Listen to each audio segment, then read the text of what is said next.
Hello everyone, welcome back to organise knowledge channel. और आज की वीडियो में हम करेंगे चैप्टर फर्स्ट है ये क्लास 7th विज्ञान विषय है और चैप्टर है हमारा पादपों में पोषण। एनसीईआरटी बुक से हम इसको कंप्लीट समझने का प्रयास करेंगे। So let's start. कक्षा 6 में आप पढ़ चुके हैं कि सभी जीवों के लिए भोजन आवश्यक है। तो सभी जानते हैं कि हम सभी के लिए भोजन आवश्यक है, क्योंकि हम अपने दिन भर के जो काम है उनके लिए हमें करने के लिए क्या चाहिए? ऊर्जा। और ऊर्जा कहाँ से मिलेगी? ऊर्जा मिलेगी हमें भोजन से। आप यह भी पढ़ चुके हैं कि कार्बोहाइड्रेट, प्रोटीन, वसा, विटामिन एवं खनिज ये क्या हैं? ये भोजन के घटक हैं। सो 6th क्लास में आपने ये पढ़ा है। भोजन के ये घटक हमारे शरीर के लिए आवश्यक हैं और इनको हम क्या कहते हैं? इन्हें हम पोषक कहते हैं। ठीक है, तो पोषक कौन से हो गए? कार्बोहाइड्रेट, प्रोटीन, वसा, विटामिन एवं खनिज। सभी जीवों को भोजन की आवश्यकता होती है। पादप यानी पौधे स्वयं के लिए भोजन बना सकते हैं, परंतु मानव सहित कोई भी प्राणी अपना भोजन स्वयं नहीं बना सकता। जो पौधे होते हैं वो क्या करते हैं? वो प्रकाश संश्लेषण की एक प्रक्रिया होती है जो हम आगे इसी चैप्टर में डिस्कस करेंगे, समझेंगे उसको। प्रकाश संश्लेषण की प्रक्रिया द्वारा जो पौधे होते हैं वो अपना भोजन स्वयं तैयार करते हैं, लेकिन मानव सहित कोई भी प्राणी है वो अपना भोजन जो है स्वयं नहीं बना सकता। वो पौधों द्वारा प्राप्त भोजन को पका कर खाता है। वे पादपों अथवा पादपों का आहार ग्रहण करने वाले जंतुओं से अपना भोजन प्राप्त करते हैं। अतः मानव तथा अन्य प्राणी प्रत्यक्ष या परोक्ष रूप से पादपों पर निर्भर करते हैं। हम जो है डायरेक्ट और इनडायरेक्ट किसके ऊपर डिपेंड हैं? हम पौधों के ऊपर डिपेंड हैं अपने भोजन के लिए। अब बूझो जानना चाहता है कि पादप अपना भोजन किस प्रकार बनाते हैं, तो हम यही डिस्कस करेंगे कि पादप जो है वो अपना भोजन किस प्रकार बनाते हैं। तो उसके लिए हम प्रकाश संश्लेषण प्रक्रिया को डिस्कस करेंगे। नेक्स्ट 1.1 पादपों में पोषण विधि। केवल पादप यानी पौधे ही ऐसे जीव हैं जो जल, कार्बन डाइऑक्साइड एवं खनिज की सहायता से अपना भोजन बना सकते हैं। ये सभी पदार्थ उनके परिवेश में उपलब्ध होते हैं। पादप जो हैं वो जल की उपस्थिति में कार्बन डाइऑक्साइड, फॉर्मूला क्या होता है? CO2, और जो खनिज होते हैं जिनको वो मिट्टी से प्राप्त करते हैं, ठीक है, उनसे वो अपना भोजन बनाते हैं। पोषक पदार्थ सजीवों की शारीरिक संरचना, वृद्धि, क्षतिग्रस्त भागों के रखरखाव के लिए समर्थ बनाते हैं। जो पोषक पदार्थ होते हैं जैसे कार्बोहाइड्रेट है, वसा है, प्रोटीन है, जो हमारी शारीरिक संरचना है, हमारा जो शरीर वृद्धि करता है, और जो हमारी कोशिकाएं, क्षतिग्रस्त भाग जो है वो टूट फूट जाते हैं या उनको प्रोटेक्शन जो देनी होती है, तो उनके रखरखाव के लिए हमें समर्थ बनाते हैं ये पोषक पदार्थ। तथा विभिन्न जैव प्रक्रमों के लिए आवश्यक ऊर्जा भी प्रदान करते हैं। तो बच्चों, जैव प्रक्रम क्या होते हैं? हम सांस ले रहे हैं, यानी जो सांस ले रहे हैं उत्सर्जन हमारे शरीर में होता है। इसके अलावा हमारा पाचन तंत्र वो काम करता है, हमारा ब्रेन काम करता है। तो ये सारे जो जैव प्रक्रम हैं, ठीक है, ये सारे के सारे जैव प्रक्रम जब शरीर में ये घटित हो रहे हैं, यानी हमारा शरीर काम कर रहा है, तो उसको काम करने के लिए क्या चाहिए? उसको काम करने के लिए ऊर्जा चाहिए। नेक्स्ट देखिए, सजीवों द्वारा भोजन ग्रहण करने और इसके उपयोग की विधि को क्या कहा जाता है? पोषण कहा जाता है। ठीक है, तो आप यहाँ से इसको अंडरलाइन कर लेंगे। सजीवों द्वारा भोजन ग्रहण करना और उसको कैसे उपयोग किया जाता है, शरीर कैसे उसका अवशोषण करता है, वो कंप्लीट जो प्रक्रिया है वो क्या कहलाती है? वो पोषण कहलाती है। पोषण की वह विधि जिसमें जीव अपना भोजन स्वयं संश्लेषित करते हैं वो क्या कहलाता है? वो स्वपोषण कहलाता है। नेक्स्ट देखिए, अतः ऐसे पादपों को स्वपोषी कहते हैं जो अपना भोजन स्वयं बना सकते हैं। जंतु एवं अधिकतर अन्य जीव पादपों द्वारा संश्लेषित भोजन ग्रहण करते हैं, उन्हें क्या कहेंगे? उन्हें विषमपोषी कहेंगे। ठीक है, यानी जंतु एवं अधिकतर अन्य जीव, यानी जैसे हम हैं, हम अपने भोजन के लिए पौधों के ऊपर निर्भर रहते हैं, तो हम क्या हो गए? हम विषमपोषी हो गए। पहली जानना चाहती है कि पादपों की तरह हमारा शरीर भी कार्बन डाइऑक्साइड, जल एवं खनिज से अपना भोजन स्वयं क्यों नहीं बना सकता? ठीक है, तो अब यही क्वेश्चन है कि हम कार्बन डाइऑक्साइड जो है वो पर्यावरण में है, जल है, खनिज है, तो हम अपना भोजन क्यों नहीं बना सकते? अब क्या हम पूछ सकते हैं कि पादपों की खाद्य फैक्ट्रियां कहाँ स्थित हैं, यानी पादपों में भोजन जो बनता है वो कहाँ बनता है? क्या भोजन पादप के सभी भागों में निर्मित होता है अथवा केवल कुछ विशेष भागों में ही बनता है? पादप अपने परिवेश से कच्ची सामग्री जो है कौन सी है, कार्बन डाइऑक्साइड, जल, खनिज, ये जो है किस प्रकार प्राप्त करते हैं। खाद्य फैक्ट्रियां जहां पर भी हैं उनका स्थानांतरण किस प्रकार होता है। तो ये सारी बातों के जो आंसर हैं वो हम अभी 1.2 जो हम पढ़ेंगे उसमें जानेंगे। और हम जो है क्यों अपना भोजन खुद से तैयार नहीं कर सकते उसका कारण भी आप इसी पॉइंट में जानोगे। सो अब करेंगे प्रकाश संश्लेषण प्रक्रिया। पादपों में खाद्य संश्लेषण का प्रक्रम कि पादप जो है वो किस प्रकार अपना भोजन बनाते हैं। पत्तियां पादप की खाद्य फैक्ट्रियां हैं। खाद्य फैक्ट्रियां यानी जहां पर भोजन बनता है, पत्तियों में बनता है। वेरी वेरी इंपॉर्टेंट पॉइंट कि पादपों की खाद्य फैक्ट्रियां क्या हैं, पत्तियां हैं। अतः सभी कच्चे पदार्थ पत्तियों तक पहुंचने चाहिए। मृदा में उपस्थित जल और खनिज जड़ द्वारा अवशोषित किए जाते हैं। तो जो जड़ में पानी देते हैं, जड़ में ही से ही खनिज लवण जो है वो कहाँ पहुंचते हैं, पत्तियों के पास पहुंचते हैं और तने के माध्यम से पत्तियों तक पहुंचाए जाते हैं। तो किसके माध्यम से, तना जो है, तना क्या करता है, तना जो है वो क्या करता है, वो पत्तियों तक क्या पहुंचाता है, वो जड़ से खनिज और जल जो है वो पत्तियों तक ही पहुंचाता है। नेक्स्ट देखिए, बूझो जानना चाहता है कि जड़ द्वारा अवशोषित जल एवं खनिज पत्ती तक किस प्रकार पहुंचते हैं। तो किस प्रकार पहुंचते हैं, तने के माध्यम से पहुंचते हैं। पत्तियों की सतह पर उपस्थित सूक्ष्म रंध्रों द्वारा वायु में उपस्थित कार्बन डाइऑक्साइड प्रवेश करती है। तो बच्चों देखिए, पत्तियों के ऊपर जो है इस तरह की जो है छोटी छोटी संरचनाएं होती हैं जिनको हम क्या कहते हैं, जिनको हम रंध्र कहते हैं। और ये रंध्र जो है खुलते रहते हैं, बंद होते रहते हैं और इन्हीं के द्वारा वायुमंडल से कार्बन डाइऑक्साइड इनके अंदर प्रवेश करती है और ऑक्सीजन जो है वो बाहर निकलती है। नेक्स्ट करेंगे, नेक्स्ट देखिए, कोशिकाएं। आपने देखा है कि इमारत ईंटों से बनती है, इसी प्रकार सजीव का शरीर सूक्ष्म इकाइयों से बनता है। तो आपने देखा है कि जो इमारत है यानी हमारा घर है वो किससे बना हुआ है, वो ईंटों से बना हुआ है। अगर ईंट नहीं होंगी तो बेसिक जो स्ट्रक्चर होता है भवन का वो हम खड़ा नहीं कर सकते।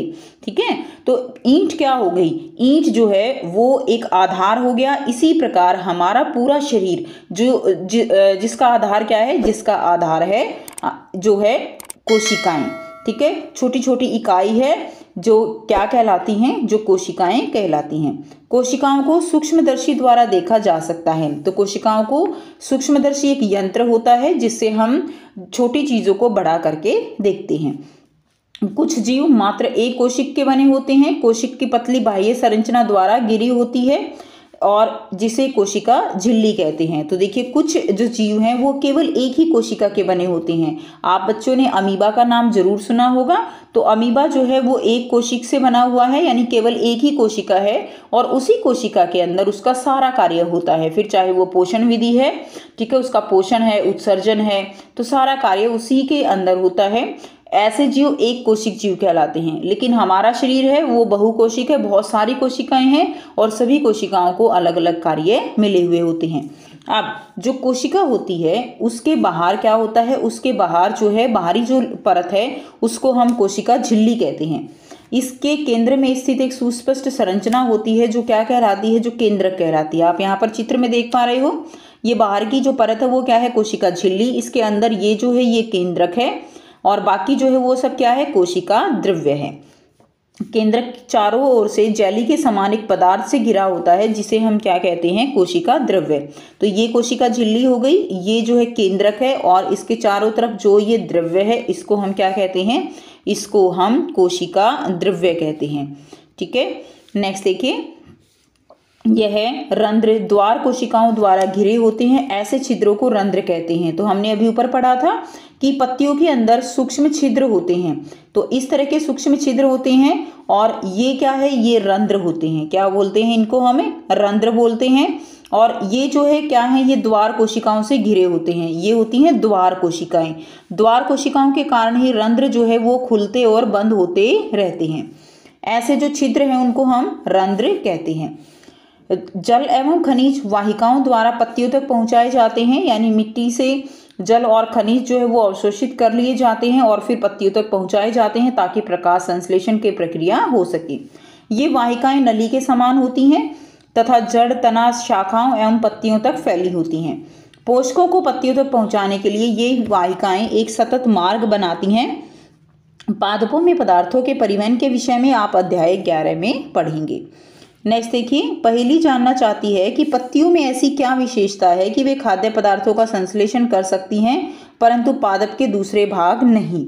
अब पॉइंट ये आता है कि केवल पत्तियों में ही प्रकाश संश्लेषण की प्रक्रिया क्यों होती है, बाकी तना है, जड़ है, वो भोजन क्यों नहीं बना सकती। तो इसमें क्या है कि पत्तियों में एक हरे रंग का वर्णक होता है जिसको हम क्या कहते हैं, हम क्लोरोफिल कहते हैं। तो ये जो हरे रंग का वर्णक है इसको क्या कहेंगे, क्लोरोफिल कहेंगे। और ये क्लोरोफिल क्या करता है, देखिए प्रकाश संश्लेषण की प्रक्रिया के लिए कार्बन डाइऑक्साइड तो चाहिए, जल भी चाहिए, खनिज हो गया, साथ साथ उसमें सूर्य का प्रकाश वो बहुत ज़रूरी है, सूर्य का प्रकाश। और इस सूर्य के प्रकाश का अवशोषण करने के लिए क्या है, क्लोरोफिल होता है। ठीक है बच्चों, देखिए सूर्य का प्रकाश को अवशोषित करना है जिससे कि भोजन का निर्माण कर सके पौधे, और उसके लिए क्या चाहिए, उसके लिए क्लोरोफिल चाहिए जो कि केवल पत्तियों में होता है। सो क्लोरोफिल क्या करता है, क्लोरोफिल सूर्य के प्रकाश यानी जो सौर प्रकाश होता है उसकी ऊर्जा का संग्रहण करने में पत्ती की सहायता करता है। इस ऊर्जा का उपयोग जल एवं कार्बन डाइऑक्साइड से खाद्य संश्लेषण में होता है, क्योंकि खाद्य संश्लेषण सूर्य के प्रकाश की उपस्थिति में होता है, इसीलिए इसे हम क्या कहते हैं, इसे हम प्रकाश संश्लेषण कहते हैं। प्रकाश मतलब सूर्य के प्रकाश की उपस्थिति में, संश्लेषण यानी खाने का बनना, खाद्य सामग्री का पौधों के अंदर बनना, वो प्रक्रिया संश्लेषण होती है। अतः हमने देखा कि क्लोरोफिल क्या क्या चाहिए, कच्ची सामग्री क्या क्या हो गई, कच्ची सामग्री हो गई क्लोरोफिल, सूर्य का प्रकाश, कार्बन डाइऑक्साइड, ठीक है, कार्बन डाइऑक्साइड और जल प्रकाश संश्लेषण के लिए आवश्यक है। यह इस पृथ्वी पर यह एक अद्वितीय प्रक्रम है, यानी अगर प्रकाश संश्लेषण प्रक्रिया ना हो तो जीवन संभव नहीं है, क्योंकि हमें खाना नहीं मिलेगा। नेक्स्ट देखिए, पत्तियों द्वारा सौर ऊर्जा संग्रहित की जाती है तथा पादप में खाद्य के रूप में संचित हो जाती है।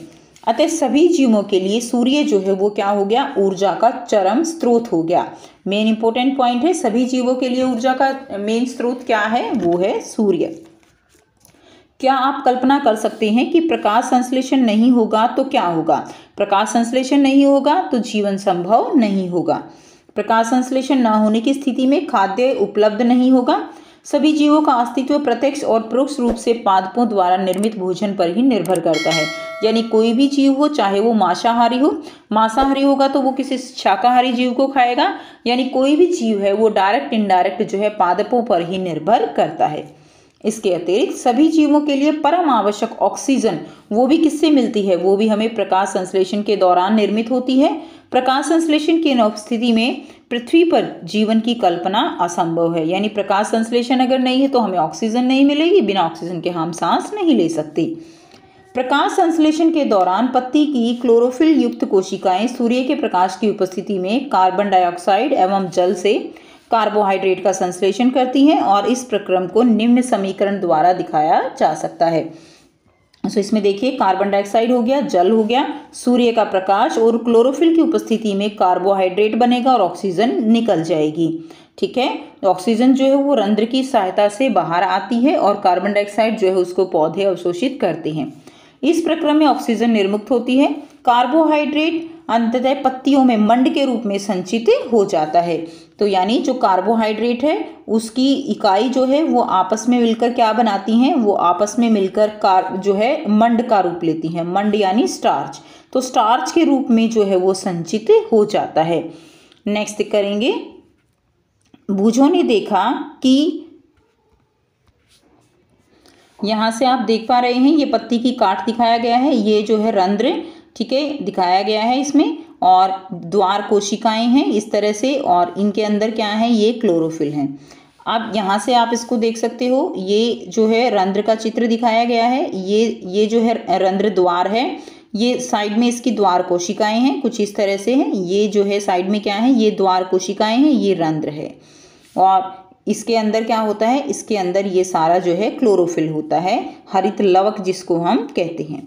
पत्ती में स्टार्च की उपस्थिति प्रकाश संश्लेषण प्रक्रम का संपन्न होना दर्शाता है। स्टार्च भी क्या है, ये भी एक प्रकार का कार्बोहाइड्रेट है। ठीक है, यानी जो कार्बोहाइड्रेट है वही एक तरह से आप कह सकते हो कि कार्बोहाइड्रेट की इकाइयां आपस में मिलकर क्या बनाती हैं, स्टार्च बनाती हैं। नेक्स्ट देखिए, आपको चित्र दिखाया गया है, काफ़ी इंपॉर्टेंट है आपके लिए प्रकाश संश्लेषण को याद करने के लिए। तो इसमें सौर ऊर्जा है, सौर ऊर्जा पत्तियां जो है क्लोरोफिल इसको अवशोषित कर लेते हैं, पत्तियों के अंदर क्लोरोफिल होता है, जल और खनिज जो है वो जड़ से मिल जाता है, कार्बन डाइऑक्साइड पर्यावरण से मिल जाती है और इस तरह पौधे प्रकाश संश्लेषण की प्रक्रिया करते हैं। नेक्स्ट करेंगे, बूझों ने देखा कि कुछ पादपों की पत्तियां गहरी लाल, बैंगनी अथवा भूरे रंग की होती हैं। वह जानना चाहता है कि क्या इन पत्तियों में भी प्रकाश संश्लेषण होता है। तो बच्चों, इन पत्तियों में भी प्रकाश संश्लेषण होता है। आपने भी देखा होगा कुछ पत्तियों का रंग जो है वो हरा ना होकर इस तरह से कलरफुल होता है। तो इसमें क्या होता है कि इसके अंदर जो क्लोरोफिल होता है, जो हरे रंग का होता है, उसको ये दूसरा रंग लाल है, बैंगनी है, भूरा है, वो उसको पूरी तरह से ढक लेता है, जिसके कारण वो पत्तियां हमें हरे रंग की दिखाई नहीं देती, लेकिन उनमें क्लोरोफिल होता है और उसी के कारण उनमें प्रकाश संश्लेषण की प्रक्रिया भी होती है। पत्तियों के अतिरिक्त पादपों के दूसरे भाग, हरे भाग जैसे कि हरे तने एवं हरी शाखाओं में भी प्रकाश संश्लेषण होता है। मरुस्थलीय पादपों में, यानी मरुस्थल के अंदर जो पौधे होते हैं जहां पर पानी की कमी है, वाष्प उत्सर्जन द्वारा जल क्षय को कम करने के लिए पत्तियां शल्क अथवा शूल रूपी हो जाती हैं। यानी आपने इस तरह कैक्टस के प्लांट देखे हैं जिनमें क्या होता है कि वहाँ उनके जो है मरुस्थलीय पौधे हैं तो वहां पर पानी की कमी होती है, जिसके कारण क्या होता है कि वाष्पोत्सर्जन कम से कम हो। वाष्पोत्सर्जन क्या होता है कि जो पत्तियां हैं उनसे पानी जो है वो वाष्प बन के निकलता रहता है, जिसको हम क्या कहते हैं, वाष्पोत्सर्जन। तो अगर पत्तियां जो है चौड़ी होती हैं तो पानी की क्षति वो ज़्यादा होगी, और मरुस्थलीय भाग में वैसे ही पानी कम है, तो इसीलिए यहाँ पर इन पौधों में क्या होता है, जो पत्तियां हैं वो इस तरह से सूल रूपी यानी कांटेदार हो जाती हैं, ताकि पानी की कमी वो कम से कम हो। और इन पादपों के तने जो हैं वो हरे होते हैं, जो प्रकाश संश्लेषण का कार्य करते हैं। तो जो पादपों के तने होते हैं वो भारी होते हैं, चौड़े होते हैं, हरे होते हैं और उनके अंदर वो प्रकाश संश्लेषण की प्रक्रिया होती है। नेक्स्ट देखिए, क्रियाकलाप 1.1। एक ही प्रकार के पादपों के 2 गमले लेने हैं। एक को अंधकार अथवा काले बॉक्स में 72 घंटों के लिए रखिए और दूसरे को सूर्य के प्रकाश में आपको रखना है। दोनों पादपों की पत्तियों में आयोडीन परीक्षण उसी प्रकार कीजिए जैसे कि आपने कक्षा 6 में किया था। अपने अवलोकनों को नोट कीजिए। अब उस गमले को जिसे आपने किस में रखा था, अंधकार में रखा था, 3-4 दिनों के लिए सूर्य के प्रकाश में रख दीजिए और पुनः इसकी पत्ती पर आयोडीन परीक्षण कीजिए। अपने परीक्षण अपनी नोटबुक में लिखें। तो आपने 6th क्लास में कार्बोहाइड्रेट के लिए परीक्षण किया था आयोडीन विलयन से। आपने देखा था कि जिसमें भी स्टार्च होगा उसमें जो आयोडीन विलयन डालने से उसका कलर कैसा हो जाता है, उसका कलर जो है गहरा नीला या काला हो जाता है। तो यहाँ पर भी जो गमला सूर्य के प्रकाश में है उसमें स्टार्च जो है वो बनेगा, यानी खाद्य का निर्माण होगा और उसमें आप आयोडीन परीक्षण कर सकते हैं, आपको उसमें रिजल्ट दिखाई देता है। नेक्स्ट देखिए, हरी पत्तियों के अतिरिक्त अन्य वर्ण यानी रंग की पत्तियों में भी क्या होता है, क्लोरोफिल होता है, परंतु इन पत्तियों में उपस्थित लाल, भूरे अथवा अन्य वर्ण क्लोरोफिल के हरे रंग को क्या कर देते हैं, प्रच्छादन कर देते हैं, यानी उसको ढक लेते हैं। इन पत्तियों में भी प्रकाश संश्लेषण होता है। आपने गीली दीवारों पर तालाब अथवा ठहरे हुए जलाशय में हरे अवपंकी क्या होते हैं, काई जैसे पादप देखे होंगे। ये सामान्यतः कुछ जीवों की वृद्धि के कारण बनते हैं, जिन्हें क्या कहा जाता है, जिन्हें शैवाल कहा जाता है।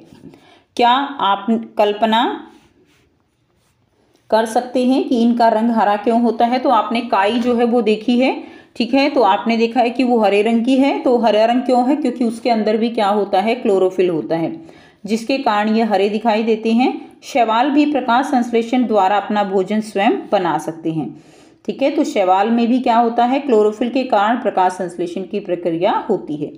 पादपों में कार्बोहाइड्रेट के अतिरिक्त अन्य खाद्यों का संश्लेषण। अभी आपने पढ़ा कि प्रकाश संश्लेषण प्रक्रम द्वारा जो पौधे हैं वो कार्बोहाइड्रेट का संश्लेषण करते हैं। कार्बोहाइड्रेट कार्बन, हाइड्रोजन एवं ऑक्सीजन से बनते हैं। तो कार्बोहाइड्रेट जो बनता है भोजन, वो किस किस का, एक तरह से आप कह सकते हो जो यौगिक है उसके अंदर क्या क्या होता है। कार्बोहाइड्रेट के अंदर कार्बन, हाइड्रोजन और ऑक्सीजन है, ठीक है। इनका उपयोग खाद्य के अन्य घटकों के संश्लेषण में होता है, परंतु प्रोटीन नाइट्रोजनी पदार्थ है, ठीक है। तो देखिए, जो प्रोटीन है वो कैसा है, वो नाइट्रोजनी पदार्थ है। प्रोटीन बच्चों अमीनो अम्ल से बनता है और अमीनो अम्ल जो है उसके अंदर नाइट्रोजन होता है, जिसमें कार्बन, ऑक्सीजन एवं हाइड्रोजन के अतिरिक्त और क्या होता है, नाइट्रोजन भी होता है। पादपों को नाइट्रोजन कहाँ से प्राप्त होती है? याद कीजिए, वायु में नाइट्रोजन गैसीय अवस्था में प्रचुर मात्रा में पाई जाती है। तो आपको पता है कि नाइट्रोजन जो वायुमंडल है उसमें कितनी है, 78% है। लेकिन जिस तरह पौधे कार्बन डाइऑक्साइड को रंध्र के द्वारा अवशोषित कर लेते हैं, ऐसा वो नाइट्रोजन को नहीं कर सकते। पादप इसका अवशोषण इसी रूप में नहीं कर सकते। इसलिए क्या होता है, मिट्टी में कुछ विशेष जीवाणु होते हैं जो गैसीय नाइट्रोजन को उपयोगी यौगिकों में परिवर्तित कर मृदा में निर्मुक्त कर देते हैं। यानी मिट्टी में क्या होते हैं, मिट्टी के अंदर कुछ ऐसे जीवाणु हैं जो कि वायुमंडल में उपस्थित नाइट्रोजन को क्या करते हैं, दूसरे यौगिकों में बदलकर उनको जो है मृदा के अंदर यानी मिट्टी के अंदर मिला देते हैं और उसको फिर पौधे जो है अवशोषित कर लेते हैं। इस तरह से उनको क्या मिलती है, नाइट्रोजन मिलती है। यह विलेय पदार्थ पादपों द्वारा जल के साथ अवशोषित कर लिए जाते हैं। संभवतः आपने देखा है कि किसान अपने खेतों में उर्वरक तथा खाद डालते हैं। तो सभी बच्चे जानते हैं कि किसान क्या करते हैं, खेतों के अंदर खाद डालते हैं और फर्टिलाइजर उर्वरक डालते हैं, जिसमें क्या होता है कि नाइट्रोजन पदार्थों की प्रचुरता होती है। इस प्रकार अन्य संगठकों के साथ पादपों की नाइट्रोजन की मांग की आपूर्ति हो जाती है। यानी जो खाद और उर्वरक डाला जाता है उससे जो नाइट्रोजन पौधों को चाहिए वो उनको मिल जाती है मिट्टी में मिलने से। इसके पश्चात पादप खाद्य के अन्य संगठकों जैसे कि प्रोटीन एवं वसा का संश्लेषण करते हैं। इस तरह से पादपों के अंदर जो है प्रोटीन और वसा जो है उसका भी वो संश्लेषण कार्बोहाइड्रेट के साथ साथ कर पाते हैं।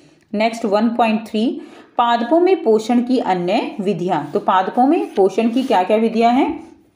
कुछ पादप यानी कुछ पौधे ऐसे भी हैं जिनमें क्लोरोफिल नहीं पाया जाता। ठीक है, अब देखिए कुछ पौधे हैं जिनके अंदर क्या नहीं है, क्लोरोफिल नहीं है। वे भोजन संश्लेषित नहीं कर सकते। ठीक है, वे कैसे जीवित रहते हैं तथा वे किस प्रकार अपना पोषण जो है पोषक वो प्राप्त करते हैं? मनुष्य एवं अन्य प्राणियों की तरह ये पादप भी अपने पोषण के लिए अन्य पादपों द्वारा निर्मित खाद्य पर निर्भर रहते हैं। जिस तरह हम अपने भोजन के लिए पादपों पर निर्भर रहते हैं, तो इसी तरह जो पादप अपना भोजन स्वयं नहीं बना सकते, उनमें प्रकाश संश्लेषण की प्रक्रिया नहीं होती है, वो भी अपने भोजन के लिए दूसरे पौधों पर निर्भर रहते हैं। और ये जो प्रणाली होती है दूसरों के ऊपर अपने भोजन के लिए निर्भर रहना, इसको विषम पोषी प्रणाली कहा जाता है। ठीक है, तो ये कौन सी प्रणाली है? ये विषम पोषी प्रणाली होती है। नेक्स्ट देखिए, चित्र 1.5 को ध्यान से देखिए।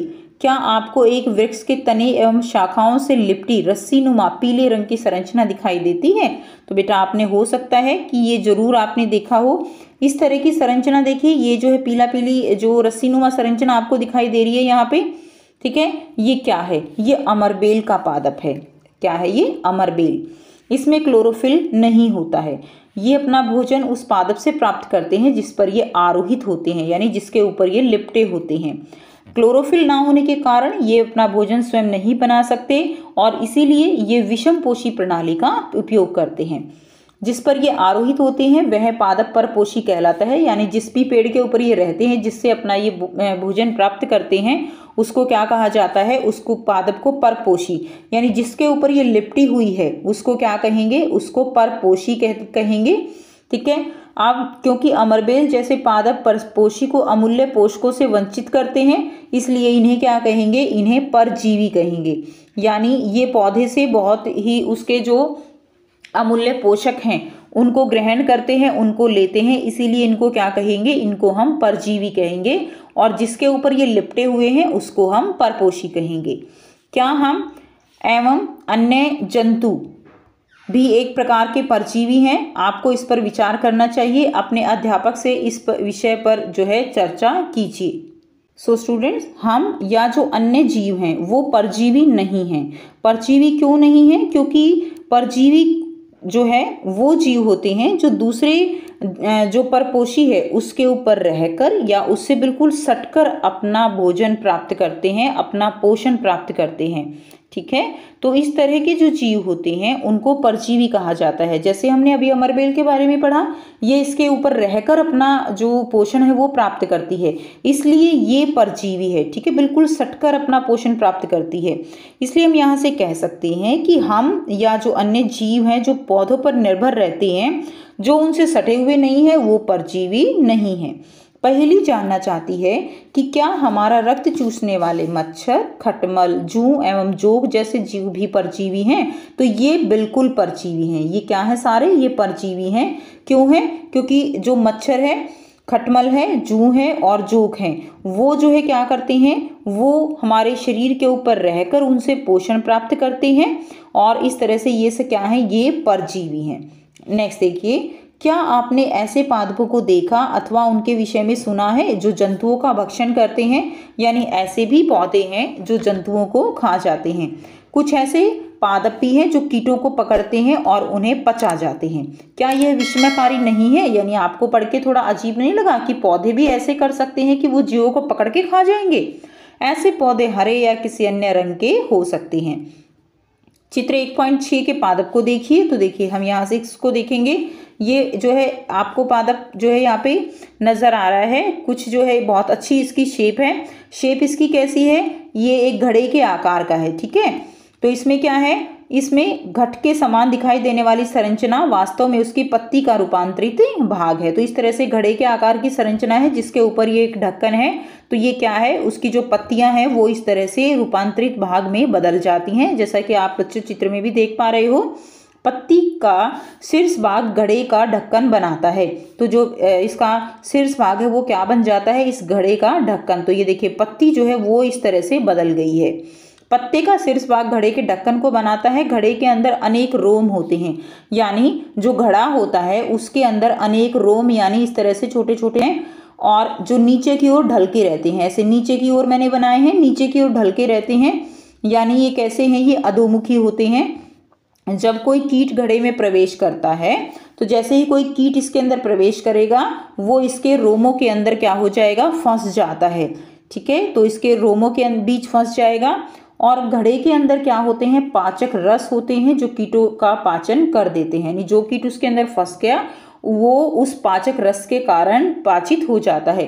कीटों का भक्षण करने वाले ऐसे पादप कीट भक्षी पादप कहलाते हैं। उसके बाद है वीनस फ्लाईट्रैप और सनड्यू कीट भक्षी पादपों के अन्य दो उदाहरण है। वेरी इंपॉर्टेंट, कीट भक्षी पादप कौन से हो गए, जो कीटों का भक्षण करते हैं। दो एग्जाम्पल आपको याद रखने हैं, एक तो आपका पीचर पादप हो गया, दूसरा वीनस फ्लाईट्रैप और सनड्यू कीट भक्षी पादप। ये इंपॉर्टेंट है, इसके बारे में जानकारी प्राप्त कीजिए। नेक्स्ट देखिए, बूझो भ्रमित है कि यदि घटपर्णी हरा होता है और प्रकाश संश्लेषण संपादित करता है तो यह कीटों का भक्षण क्यों करता है। ठीक है, तो अब क्वेश्चन यही है कि ये हरा भी है, इसके अंदर प्रकाश संश्लेषण प्रक्रिया भी हो रही है, फिर भी ये कीटों को क्यों खा रहा है। तो बच्चों ऐसा इसलिए होता है कि ये प्रकाश संश्लेषण प्रक्रिया तो कर रहा है लेकिन इसको नाइट्रोजन वो यहाँ पर नहीं मिल रही है। तो नाइट्रोजन की पूर्ति करने के लिए ये कीटों का भक्षण करता है और अपने शरीर की वृद्धि करने के लिए, यानी ये पादप अपने शरीर की वृद्धि करने के लिए नाइट्रोजन इसको चाहिए। तो नाइट्रोजन जो है ये कीटों से प्राप्ति करता है, उनको पचाकर नाइट्रोजन ग्रहण करता है, इसीलिए ये कीटों का भक्षण करता है। तो यानी जो कीट भक्षी पादप हैं वो कैसे हो गए, वो स्वपोषी भी हैं, यानी उनके अंदर प्रकाश संश्लेषण भी होगा। ठीक है, और स्वपोषी के साथ साथ वो कीट भक्षी भी होते हैं। तो इस चीज को आप ध्यान रखेंगे कि वो स्वपोषी और कीट भक्षी दोनों हैं।